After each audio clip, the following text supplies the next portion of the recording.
Student Finance at Cambridge Explained. This presentation has been put together by Murray Edwards, Downing and Queen's Colleges, Cambridge, to give you an overview of student finance, as well as the specific funding and support available at the University of Cambridge. I'm Ria, and I'm the Schools Liaison and Admissions Officer at Murray Edwards College. Hi, I'm Neve. I am a historian about to go into my second year at Murray Edwards College, and I am also the JCR Access Officer there. Hi, I'm Katrina. I'm the School and College Liaison Officer at Downing. Hi, I'm Archie. I've just finished my second year of Natural Sciences, and I'm also Downing's JCR Access Officer. Hi, my name's Sian, and I am the Schools Liaison Officer at Queen's College. So what are we going to cover today? We're going to give you an overview of how Student Finance England works. If you're in another part of the UK, please do check the specifics of that finance system. We're going to give you an overview of the bursaries available at Cambridge. We're going to tell you how to repay your student loan, how much it really costs to study at Cambridge, and you'll hear that directly from our two students, and then a little bit about budgeting as well. It is worth saying that none of the presenters work for Student Finance England, and all the information in the presentation has been put together by public information available on their website. So first of all, what is Student Finance? So Student Finance England are the company that manage student loans, and they offer two kinds of loans. There's the tuition fee loan, which is available for anyone and is not means tested, and this is up to £9,250 a year. This is to cover the undergraduate tuition fees, and so there's no upfront fees to the student. And this is paid directly to the university on your behalf. Then the other loan that we're going to focus on today is the maintenance loan, and this is means tested. And so this is a contribution towards your living costs, and it's paid in 3 instalments into your bank account, and it's up to you what you do with it. So your maintenance loan then, so the amount that you get will vary on 3 different things. Firstly, where you're going to be living, so the location, so whether you'll be in London or anywhere else in the UK. Whether you're going to be living at home or whether you're going to move out, and your household income. So the loan depends on location. So those are the three and 4 different locations you can be at. So if you're studying at home, you can get up to £7,747. If you're studying anywhere in the UK that isn't London and you're not living at home, you can get up to £9,203. If you're going to a London university, you can get up to £12,010. And if your course has a study abroad year as part of it or an exchange, you can get up to £10,539. So the loan also depends on your household income then. So what is your household income? Your household income is your parents' income if you're under 25 and you live on them and are financially dependent on them, or the combined income of one of your parents with their partner if you're under 25 and depend on them. Or again, if you're over 25, it's your partner's income will be taken into consideration, and then also your own savings, investment or property. So just to give you an idea of the scale then, this is for someone who would be coming to study in Cambridge and then moving away from home, not in London. So there's a few household incomes on the screen, and then the loan that they will be eligible for roughly is on the other side. So if your household income is £25,000, you're going to get £9,203. If your parents and your household income have a higher salary of £65,000, then it's going to be £4,289. So as you can see, there is a sliding scale. What you can do is you can go to Student Finance England's website and use their calculator, and you can work out how much you would be eligible for in a few quick, easy steps. The Cambridge Bursary. The Cambridge Bursary is an annual gift, not a loan. So that means that you will not have to pay it back at any point. If you are a UK or an EU undergraduate student, so unfortunately you are not eligible if you are an international student, with a household income of below £42,620, then you are likely to be eligible for the Cambridge bursary. And this is mean tested and operates on a sliding scale, the maximum of which you can be awarded is £3,500 per year. And you receive this amount every year of your course, whatever its length. So you have to apply for government student finance and be assessed, but you do not have to take out a student loan to receive the Cambridge bursary. As long as you're assessed as eligible for UK government funding, whether or not you take out the loan, as just mentioned, you may be awarded the bursary. And it's in addition to a loan rather than a substitute for it. When I was an undergraduate student at Cambridge, I received the full Cambridge bursary amount, so £3,500 throughout the 3 years of my degree. In my first year, I took out a maintenance loan, but in my second and third years, on the basis of the amount given to me on the Cambridge bursary, I decided to not take out a loan. So you can see that you can kind of change each year depending on your own needs and calculation of costs.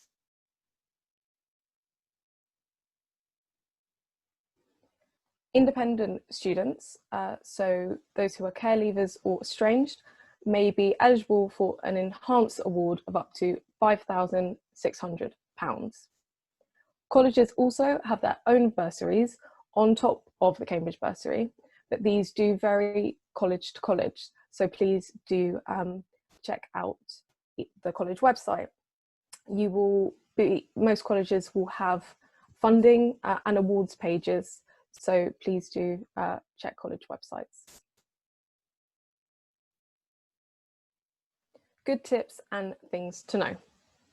So apply online using Student Finance England. You can also apply using a paper form, but you will most likely apply online. Do have your essential documents ready. So have your passport, your university and bank details to hand, as you will need these to register. Apply early, as it can take up to 6 weeks. There is a large window in which you can apply, but it is best to apply early due to the volume of applications that Student Finance England receives. And you'd just be reassured if you apply early and you're already ready and have that payment process, so it's not a last minute stress. Do keep your login details safe. So you will need these to log in to the online portal, as well as for security if you need to speak to a student finance advisor on the phone. Do remember to sign and return your declaration, as this will speed up your application and just make sure that things run smoothly. Do keep to deadlines. As with everything, keeping to deadlines is important, and these are clearly outlined on the Student Finance England website. Do inform Student Finance if your household income drops by more than 15%. So every year that you are an undergraduate student, you will have to reapply for Student Finance, and every year you will be reassessed. The last point, which is very important, is agree to share your information with the university on the Student Finance England portal. This means that when you share the information with the university, you are automatically assessed for the Cambridge bursary. So, is Cambridge expensive? In a more general sense, Cambridge is a very small city and you are able to walk or cycle everywhere, or you can get the uni bus for as little as £1. So that keeps travel costs really low. I personally walk everywhere. I don't really spend anything on travel. We have 8-week terms, which are obviously very short, and we pay about 30 weeks accommodation overall in the year. So you have a week either side of term, and other unis you're paying up to 40 weeks or more accommodation. So like your rent is a bit cheaper. We have both catered and self-catered options available in colleges. which means that you can either choose to cook for yourself or you can get food subsidised by the college. So meals generally are also quite cheap in Cambridge. These are my example costs in a week. So this is my accommodation. My accommodation was in the more expensive end this year, but that's just my college personally. But generally costs are fairly cheap in terms of accommodation. My food and drink costs, this is up to the higher end of what I would be paying. So this is including my weekly shop and my sort of in Sainsbury's picking up any little bits and bobs in town. So it can be as little as £10 as well if I have sort of got quite a lot of stuff in bulk already. So like I might have a load of pasta in my cupboard, and so I just need to pick up like milk and cheese. In terms of travel, as I already mentioned, I don't really spend anything on travel in an average week because I can walk everywhere in Cambridge. Socializing is my higher cost, and so that includes both like going out but also getting meals with friends at other colleges, and in those other colleges dining hall costs tend to be higher because they're not subsidized for non-college students. So that's an expense that I didn't necessarily expect, but it's one that I'm kind of okay with because it's once a week, if that. And again, like socializing can be £30, but it can also be like £5 or £10 depending on like how busy you are that week, and like if you've got loads of work so you can't really afford to be going out all the time. Again, laundry depends. Sometimes it can be £5, like just do one wash, one dry. Sometimes it can be, oh no, I've spilt something on this dress and I really need it, so I have to like put a whole load in. So it can vary. Clothes I tend not to spend anything on in a week, although obviously you have like one-off expenses, but generally it's nothing. Toiletries, again, so that's stuff like deodorant or shower gel or shampoo, is about £5 on average a week, if that really, because depending on like how little you use of a product, I guess. I tend not to get takeaway, that's sort of a treat, but I do tend to eat in hall a couple of times a week, so that for like dinner with friends or something, that's a nice social opportunity, so that costs me about £10 a week. And at Murray Edwards, formals cost £12 for a 3-course meal, which is a pretty good deal, but I tend not to go to them. So again, as you can see, like my total of about £80 is like the absolute max I would be spending in a week. Sometimes it can be as little as 50, 60, sometimes it might be a bit higher, but it's generally about £80. And these are my one-off costs, which again are at the higher end of my one-off costs. So Mabel's are sort of nice events that we have in June. And so my college, Murray Edwards, does a fairly cheaper May event, which is about £40. So that's sort of a nice thing that you can go to a nice event, but it doesn't break the bank. But there are other colleges who sort of offer a more like expensive experience, I guess. But I personally made room for that in my budget, which means that £150 is sort of allowed for in other areas.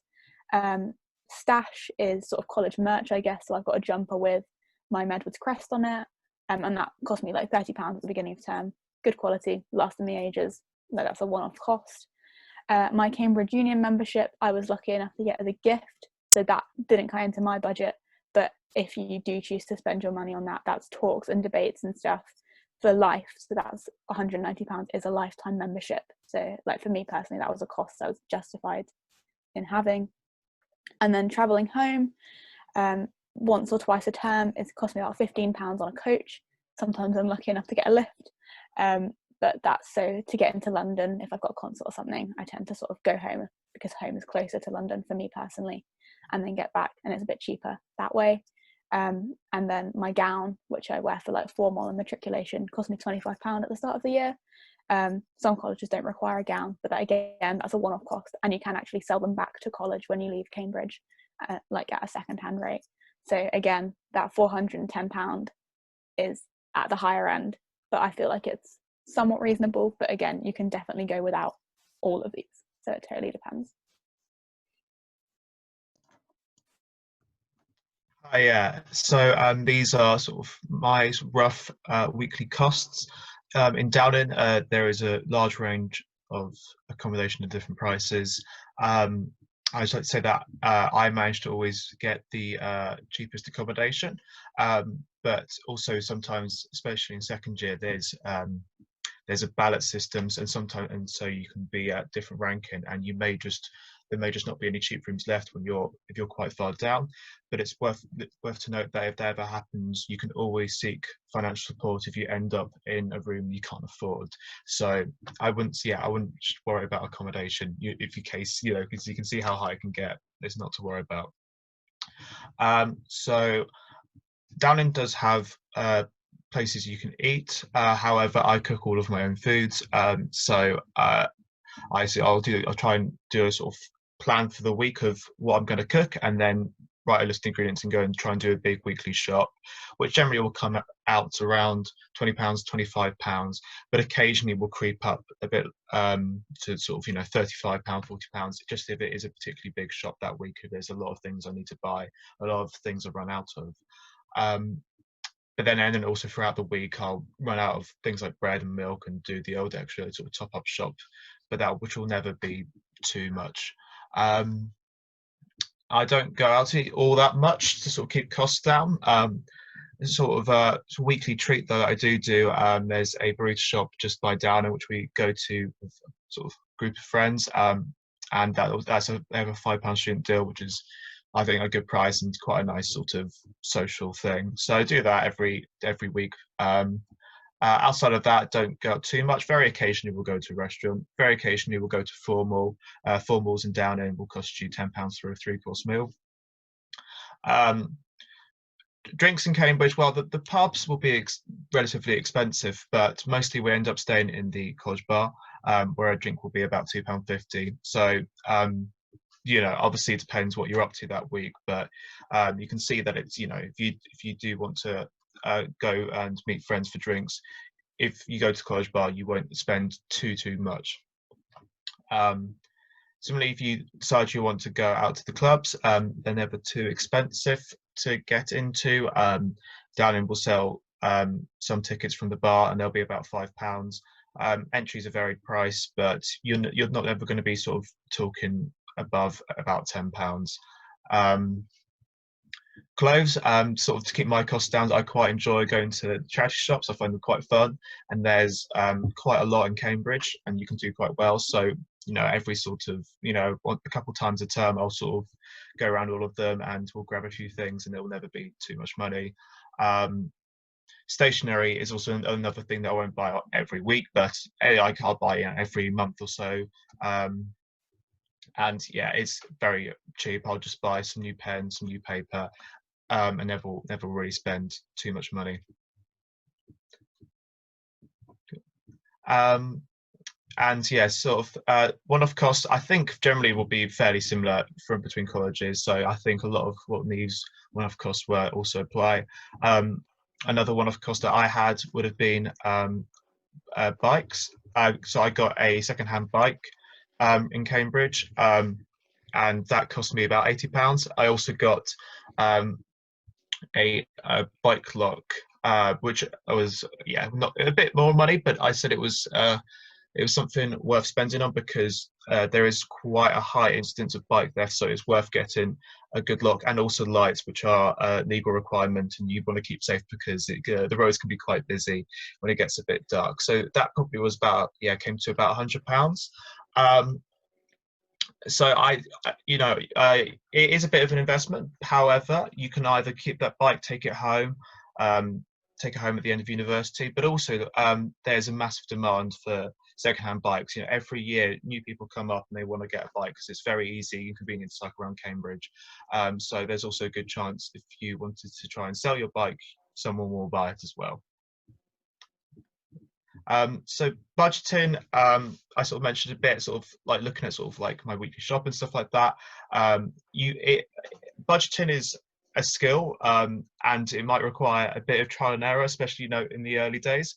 However, you will eventually get an idea of how much your sort of essential costs are, but also how much you want to spend on non-essential things, so you sort of treat yourself more. But the best thing to try and do at the start of university is get a rough idea of how much you're going to spend, especially looking at the money you have coming in and deciding how you're going to do it. Are you going to give yourself an amount of money every week, every 2 weeks, every month, whatever suits you best? And the classic mistake for a budget is making it and then immediately abandoning it the second you start going a little over budget or spend a little less or anything like that. You've got to try and stick to a budget. You saw my weekly costs, they were very, very varied. So generally I try and think ahead and think, okay, if I have a more expensive week this week, well, I'll probably have a cheap week the next week, and you can make it all work. I generally find that if I have I have an idea of what I can afford and I stick to kind of a lifestyle that suits my budget, it always kind of works out. I also try and have a little bit of savings to sort of get through the holidays, which are quite long, and also just have a little bit just in case something comes up that I want to do. So yeah, something like a concert, or I need to go home or something like that, to have a little bit saved. But I will say it's always worked out fine, and it's, you know, it is a good skill to have. So what happens when you come to the end of your time at university is that you'll have to pay the student loan back. With both the tuition fee part of the loan and the maintenance part of the loan combined together to make one pay, so you can pay it all back in one part. Now, there is no requirement for you to pay any of that back until you reach the April after you graduate from your degree. And at that point as well, it's going to be done on how much you're actually earning. So you have to be earning over a certain amount before you have to start paying it back. Any repayments will be taken automatically from your salary, so you don't have to do anything about that. That will be done automatically for you. You don't actually have to pay any back, as I said, until you're paid over a certain amount, and that amount is £26,575 at the moment. That does vary, and I would expect that to have gone up by the time that you guys get to have to repay it.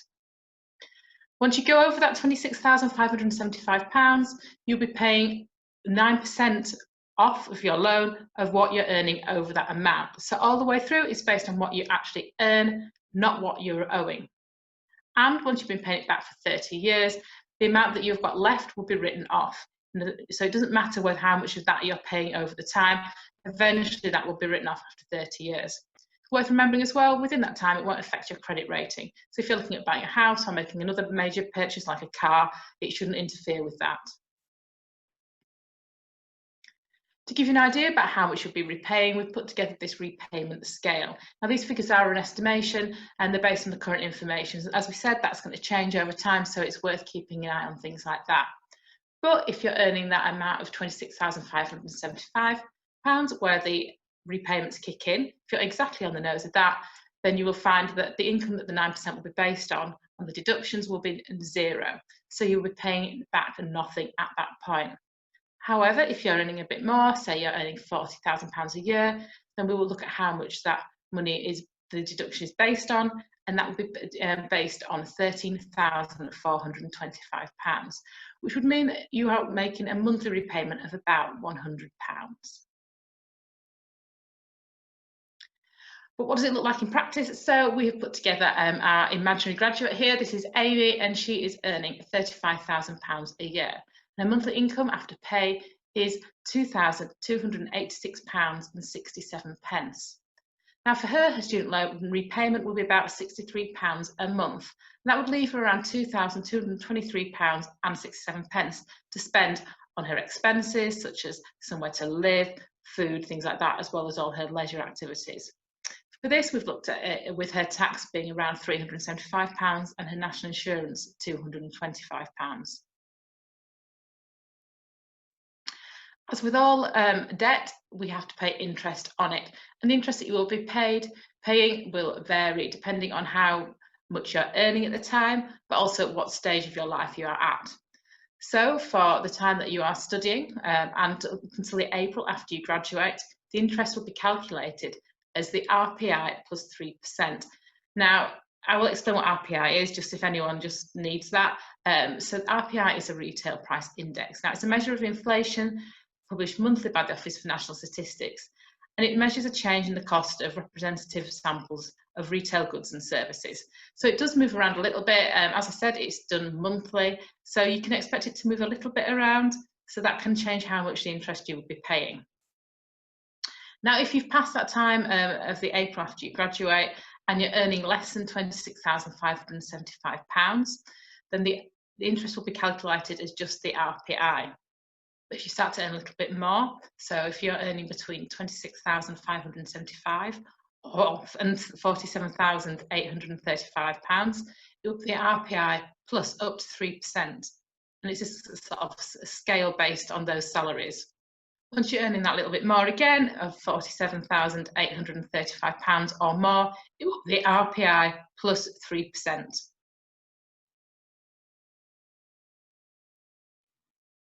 The information in this presentation is correct as of 29th of July 2020, but please do find out more information on the official sites, so Student Finance England and on UCAS, as the websites will be updated in real time, and all the information you need regarding finance at university can be found on those two sites.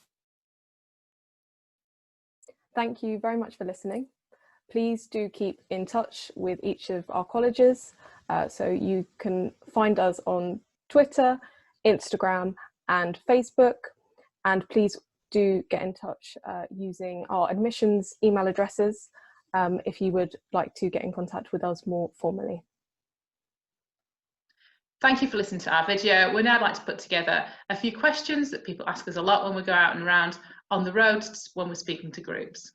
So to start with, what financial support is available to students within the colleges? So there is a lot of support available to students across all of the different Cambridge colleges, and they span different interests and areas. So there are awards for academic achievement, sport, music, so a whole a range of both support in terms of hardship funds or for kind of sporting interests, etc., are available. At Murray Edwards College specifically, we run a programme called Gateway, and students attend academic sessions where they earn credits. And on the basis of these credits that they earn, they are then able to apply for funding to take part in a challenge. So this challenge often involves travel. So the challenge could just be going and traveling to a new place by yourself for the first time. Often it's related to academia, but only loosely. So you can kind of see the whole range of funding that colleges have available to them. Great. And it is worth saying, have a look at the college websites to see what funds they have available. Neve and Archie, have there been any unexpected costs, or are there any unexpected costs that you think students may come across? I think that there are always going to be a couple of things. Like for me, I hadn't entirely checked on like the accommodation costs, and I was a bit thrown at the start of October when I had to pay a room deposit, and that really kind of cut into my budget for that month, which I wasn't expecting. But I managed to work it all out, and because it was at the start of term, I sort of had a bit of wiggle room, and I sort of managed to deal with it. And it's just sort of about knowing that at the start of term it's just going to cost a bit more, I think. Yeah, so I think an unexpected cost that you could potentially be caught out on is if you cause any accidental damage to your room. There can be some quite steep fines if that happens. So I would just recommend treating your room very carefully, and just simple precautions like making sure to put down coasters and stuff like that, which can prevent any rings appearing on the desk, which could be quite a steep fine, sometimes about £80. Simple measures like that can allow you to avoid those. I think as a general note, there are always going to be some unexpected costs. You may need to return home, something more expensive may break, things like that do happen. So an important thing to do is make sure within your budgeting you always have a bit of money put aside for those occasions. And that is also a good time perhaps to dip into your overdraft if need be. Another thing that's worthy of note is that the cost at the beginning of the year will always be higher as you need to buy new things. Things like a kitchen equipment can be quite expensive. And just understanding that will be the case, but that's not going to be your normal weekly spend. You will find it become lower throughout the term, and it will then sort of stabilise. What advice would you give to prospective applicants? I think in terms of like financial stuff, you just need to like look around at all of the potential student bank accounts there are, because there are absolutely loads, and your current bank account or the current bank that you're with might not have the best one, and it might be worth sort of switching to another bank to get maybe that interest-free overdraft or that free rail card or that Amazon Prime account. It depends on your priorities, and they change year by year. But I think it's definitely worth sort of giving it like an hour or so just to sort of get your parents or whoever you know that knows about finances to sort of help you out and make sure that you are sort of on the right track, and you just sort of have an idea of what you're going to be spending your money on and where that money is going to be going. And I think that student bank accounts are really important, and they're sort of quite integral. And everyone's like, oh, what student bank account do you have? Oh, I've got a free rail card. Oh, I've got Amazon Prime. I've got a massive overdraft. Like, it totally depends. And I think that it's important to know where your priorities lie. And I think that is sort of like invaluable to have. Yeah, so follow on that, I mean, student bank accounts aren't the only sort of special thing available to students. There are student deals found throughout many, many shops and restaurants, and also even online as well. You will get a student ID called a CAM card that has your sort of has your face on it, and it has, you know, some proof that you are a Cambridge student, and that should be enough for most places to prove that you are a student. So the thing I would recommend is just always just asking. You have to sometimes be forward with it. They won't always make it super obvious that there is a student deal if you go into a place. Always check, always ask, and you might be surprised, and often it can be 10, 15, sometimes 20% discount, which can be quite a nice pleasant surprise and helps keep the costs down just that little bit. Brilliant. Thank you all for watching, and we hope you found the information in this video useful.